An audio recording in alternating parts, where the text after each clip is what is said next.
Doctor बारी नाइक, सब पे बारी पड़ रही है, ऐसा क्यों? आप एक टर्मिनेटेड प्रोफेसर हो, यानी कि आपको डिपार्टमेंट से निकाला गया। एग्जैक्टली है ना। समाज में करप्शन है, माफिया है, डॉक्टर बारी कब तक लड़ेंगे? अस्सलाम वालेकुम, खुशावदीद आप सबका। मैं तौसीफ खान। मेरे साथ एक ऐसी शख्सियत जो किसी तारुफ की मोहताज नहीं, आप सब जानते हैं, डॉक्टर बारी नाइक। सीधा इन्हीं की तरह रुख करते और इनसे सवाल पूछेंगे। कुछ हमारे भी सवाल है, ऐसे लगातार ये सोशल मीडिया पे एक सेंसेशन बन चुकी है। हम भी सवाल करेंगे क्योंकि हमारे जहन में भी सवाल है। डॉक्टर बारी नाइक, सब पे बारी पड़ रही है, ऐसा क्यों? एक ही चीज़ होती है, अगर आप देखेंगे किसी भी रिलीजियस टेक्स्ट में देखिए, चाहे हमारा होली कुरान हो, बाइबल हो, गीता हो या ग्रंथ्स हो, उसमें लिखा है जो भी इंसान ईमानदार होगा, ऑनेस्ट होगा, वो सब पे बारी पड़ेगा। इवन शेखुल आलम का युस्खुस ज़ातस तमिस्खुस आलम, बस इतनी कोटेशन है। मेरे कुछ ऐसे सेंसिटिव सवाल है, ऐसे बहुत सारे आपने एक्सपोज किए।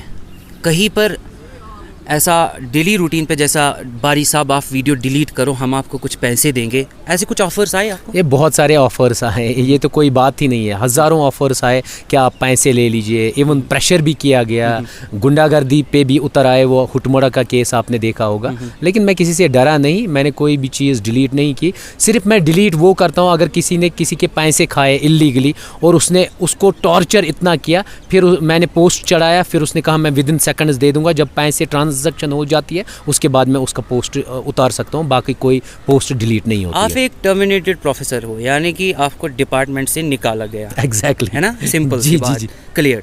क्या कहीं ना कहीं वही गुस्सा आप आज एडमिनिस्ट्रेशन पे उतार रही है? नहीं, मुझे गुस्सा होता नहीं, मुझे कभी गुस्सा नहीं होता हूँ। लोग आपने देखे होंगे बहुत सारी गालियाँ देते हैं मुझे, माँ की, बहन की। मैं सीधे उनको कहता हूँ ये आप अपनी बहनों को ही दे रहे हो, तो सबको क्योंकि मेरी मैं बहुत कूल रहता हूँ। जो भी सोशल मीडिया पे होता है उसको गालियाँ भी पड़ती है। दूसरी चीज़, मैं गुस्सा क्यों निकालूं, किस पे गुस्सा निकालूं? मैंने जो उस टाइम बात की, मैंने कहा था आप लोगों ने रहबरी खेल में फेक एंड फॉर्ज डिग्री वालों को इन किया और उनको 15 मार्क्स दिए, पौने 15 दिए, 14.5 दिए, और जो डिजर्विंग थे उनको 8 दिए और उनको ड्रॉप किया। और उसी पे बात हुई थी। फिर उस डीसी साहब ने क्या किया, मेरे प्रिंसिपल को डायरेक्ट किया, इसके खिलाफ नेगेटिव रिपोर्ट दिया। लेकिन माशाल्लाह 3 मेंबर कमेटी ने मेरे सपोर्ट में वो दे दिया। उसके बाद मुझे 13 ULAP लगा। इवन अब उसको 13 ULAP को निकाला गया मेरे FIR से, क्योंकि उनको पता था इसमें चार्जेस नहीं लगते 13 ULAP के। अगर मैं दोषी होता तो 13 ULAP लग जाता। वो प्रूव ही नहीं कर पाएंगे कभी, क्योंकि मैंने देश के खिलाफ कभी नहीं बोला, ना मैंने कभी इन्वेस्टिगेट किया यूथ को कंट्री के खिलाफ। तो वो सब फॉल्स और फैब्रिकेटेड मुझे फंसाया गया ताकि ये हक की बात करता है, इसको सिस्टम से ही निकालो। अब सिस्टम के बाहर हूँ, अब भी आपने देखा कि कैसे कैसे कौन कौन से पैतरे ये पॉलिटिकल गून्स चलाता है ताकि मैं इलेक्शन न लड़ूँ। इवन फाइट अगेंस्ट करप्शन में मेरे 4000 मेंबर्स है, उसी में फिर 1-2 ने फॉर्म भरा। कल इंशाल्लाह अनाउंस होगा कि हमें चिन्ह निशान क्या मिला, मीन्स जो सिंबल है, इंशाल्लाह एक को हम कंटेस्ट करवाएंगे और खुद ब खुद यूथ को पता चलेगा। और आप भी देखोगे कि कौन कितना पानी में है। इनको एक डर था हर एक पॉलिटिकल पार्टी को, अगर डॉक्टर बारी फेस होगा ये तो क्लीन स्वीप करेगा। इसीलिए इन्होंने जो भी पैतरे अपनाए वो पैतरे इंशाल्लाह फेल हो जाएंगे। ज़रूरी नहीं है डॉक्टर बारी ही लड़े, ज़रूरी है कोई ना कोई यूथ लड़ना चाहिए जो करप्शन के खिलाफ हो। उसी के सपोर्ट में हम भी है और हमारी टीम है वो फाइट अगेंस्ट करप्शन, और हम लड़ेंगे इंशाल्लाह। अच्छा, आपके कहने के मुताबिक समाज में करप्शन है, माफिया है, स्कैम्स है, एटसेट्रा वगैरह वगैरह। डॉक्टर बारी कब तक लड़ेंगे? डॉक्टर बारी तब तक लड़ेगा जब तक लास्ट करप्टेड बंदा जो होगा वो सिस्टम से बाहर नहीं होगा। जब लास्ट बंदे के दिमाग में ये ना पड़े कि यहाँ पर डॉक्टर बारी है, करप्शन नहीं करना है, बस। बहुत सारे लोग ये कह रहे हैं कि डॉक्टर बारी सियासत में आना चाहते हैं, इसीलिए सोशल मीडिया पे ड्रामा कर रहे हैं, ये कर रहे हैं, वो कर रहे हैं, स्कैम्स एक्सपोज कर रहे हैं। कितनी सच्चाई है इसमें? आप मुझे देख लीजिए, मैं प्रोफेसर भी था। जब मैं प्रोफेसर था तब मैं RTI करता था। जब मैं प्रोफेसर था तब मैं लिखता था सिस्टम के खिलाफ। जब मैं प्रोफेसर था तब मैं अपने कॉलेजेस में फ्राइडे को फोटोग्राफ्स क्लिक करता था, हायर अप्स को लिखता था ये टीचर्स क्लास क्यों नहीं देते थे। इवन मैं कन्विंस करता था स्टूडेंट्स को, फ्राइडे को आप कौन सी छुट्टी होती है, हमारी जो सैलरी है वो जस्टिफाई कैसे होगी, हम तो हराम का खा रहे हैं। जब मुझे तब कॉन्शियसनेस था, उसके बाद मुझे टर्मिनेट किया गया, मुझे बहुत सारे ऑफर्स आ गए, तो मैं किसी भी पॉलिटिकल पार्टी में जाता और मुझे वो मैंडेट दे देते, आराम से अपना रोज़गार भी चलता, हर एक चीज़। लेकिन मैंने उन सबों को साइड में रखा, मैंने उनको लात दी। मैं सिर्फ यहाँ के यूथ के लिए बात कर रहा हूँ। मैं जो भी सिस्टम में करप्शन, देखिए पॉलिटिक्स और लीडरशिप में बहुत फ़र्क है। अगर अभी देखेंगे महबूबा जी ने क्या ये बोला, ओपन मेरिट जो कैटेगरी थी वो 50% पहले थी, 70% लोगों को 50% कोटा और 30% लोगों को 50%, अब वो 30% पहुंचाया गया। किसी ने बात की? गुज्जर एंड बकरवाल जो मेरे भाई हैं उनका हक छीना गया, किसी ने बात की? EWS fake certificate document submit किए जाते हैं, उसको नौकरी लगती है, किसी ने बात की? मैं पब्लिक के इशू, या आज इलेक्ट्रिसिटी बिल 1800-3000 तक पहुंच गई है, किसी ने बात की? इवन BPL और अंत्योदय उन लोगों के को मिलता है गाँव में जो डिजर्व नहीं करते, किसी ने बात की? रूरल डेवलपमेंट है, इतना करप्शन, किसी ने बात की? 44 साल से एक डॉक्टर प्रैक्टिस करता था हॉस्पिटल में, किसी ने बात की? नर्स अटेंड करती है हॉस्पिटल और दिखाती है लोगों को कि मैं डॉक्टर हूँ, किसी ने बात की? मुझे ये बता दीजिए, ये पहलगाम बेल्ट है पूरा, पहलगाम में एक आम इंसान को एक ईंट लगाने के लिए 1.5 लाख रुपया देना पड़ता है ऑफिशियल्स को, किसी ने आज तक बात की? आप देखिए लिदर कितने पोल्यूटेड है, आप देखिए टेंट वाले को रिश्वत देना पड़ता है और माफिया बड़ा है वहाँ पर, एक सोमो वाले को 3 लाख 4 लाख एक स्टैंड के लिए सबमिट करना पड़ता है, इतना करप्शन है। एक ने भी बात की?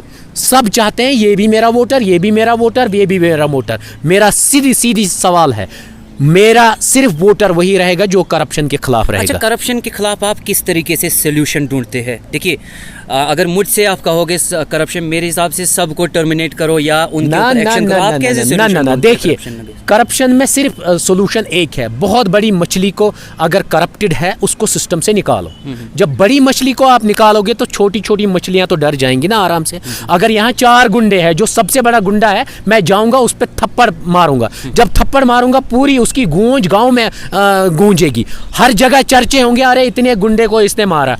जब ये बात होगी तो हर एक डरेगा, नहीं यार ये बहुत ताकतवर है, ये किसी को भी मार सकता है, यही सोल्यूशन है। उसके बाद जब आप देखिए यहाँ हर एक करप्टेड नहीं है, मजबूरी की वजह से सिर्फ 3 से 5% लोग करप्टेड है और फिर बाकी 5% मजबूरी की वजह से, उससे 90% लोग इन्फ्लुएंस होते हैं, फिर वो भी मजबूर होते हैं, वो भी चुप रहते हैं। इसीलिए मैं चाहता हूँ जब आवाज़ उठाए वो 5% भी सुधरने चाहिए, तब जाके मैं दम ले लूँगा। डॉक्टर बारी, फैमिली सबकी होती है, फैमिली आपकी भी है, फैमिली पे असर पड़ता होगा, गाली सब देखते होंगे, जब आपके ऊपर कोई गाली देता है, आपको लेके गलत कमेंट करता है, क्या कहीं ना कहीं फैमिली से आपको ऐसी सजेशन मिलती है, डॉक्टर बारी ऐसा मत करो, क्यों कर रहे हो ऐसा? देखिए पहले मुझ पे अटैक्स होते थे, जनरल अटैक्स, क्या माइंड वॉश किया जाता था, डिस्ट्रिक्ट एडमिनिस्ट्रेशन जितनी भी है या हायर ऑफिशियल्स मेरा माइंड वॉश करने की कोशिश कर रहे थे। अब उन्होंने मुझे तो माइंड वॉश नहीं कर पाए मुझे, अब मेरी फैमिली को वो कहते हैं देखो ये गलत है, ये गलत है। देखिए एक इंसान की जो आइडियोलॉजी होती है वो तभी दफन होती है जब वो कब्र में दफन होता है। मेरी एक आइडियोलॉजी है कि मैं ओप्रेस्ड और सप्रेस्ड लोगों की बात करूं, जम्मू एंड कश्मीर के यूथ की बात करूं, मैं करप्टेड सिस्टम को अच्छे से मॉडिफाई करके विदाउट करप्शन सिस्टम को देखना चाहता हूं, क्योंकि एक बुज़ुर्ग 70 साल का भी इससे सप्रेस और अप्रेस होता है और एक छोटी सी बच्ची जो मतलब नवजात बच्ची हैगी वो भी। आपने देखा होगा हॉस्पिटल में जब बच्चे पैदा होगी, जब मेल हमारा पैदा होता है, मेल बेबी, तो हम उस नर्स को या दाई को 4000-5000 चाय के नाम पे, तो करप्शन स्टार्ट। जब फीमेल तो 3000 हो गया ना इनजस्टिस, हमने बयासनेस की। वहीं पे सेक्स डिटर्मिनेशन में अगर बच्ची मतलब पेट में है तो उसको मारो। बट करप्शन में अगर देखा जाए पकड़ने वाला भी सेम जुर्मवार है और देने वाला भी सेम जुर्मवार है। देखिए अगर सिस्टम में ऑनेस्ट लोग होंगे तो ऑटोमेटिकली कोई देने, मैंने पहले ही कहा सिर्फ 5%, 3 से 5% लोग करप्शन करते हैं, 5% लोग फिर मजबूरी में करते हैं, फिर 90% भी उसी में इन्वॉल्व हो जाते हैं। जब आप सीधे उन 5% को कंट्रोल करेंगे, बिग फिशेस 3 से 4% उनको नकेल कसोगे, ऑटोमेटिकली पूरा सिस्टम करप्शन फ्री हो जाएगा। चलिए, डॉक्टर बारी का कहना है कि मैं तब तक लड़ूंगा जब तक जान है जिस्म में, तब तक लड़ूंगा करप्शन के ख़िलाफ़। ये बारी थे हमारे साथ बात कर रहे थे, छोटी सी बात हुई हमारी, क्योंकि ऐसे यूजुअली आप इनको सोशल मीडिया पे देखते हैं, हमने भी सोचा थोड़ा सा एक छोटा सा इंटरव्यू करेंगे। बहुत अच्छे जवाबात दिए। आप भी कमेंट कीजिए क्या कुछ राय रखते हैं आप डॉक्टर बारी के बारे में। मुझे इजाज़त दीजिए, खुदा हाफिज़।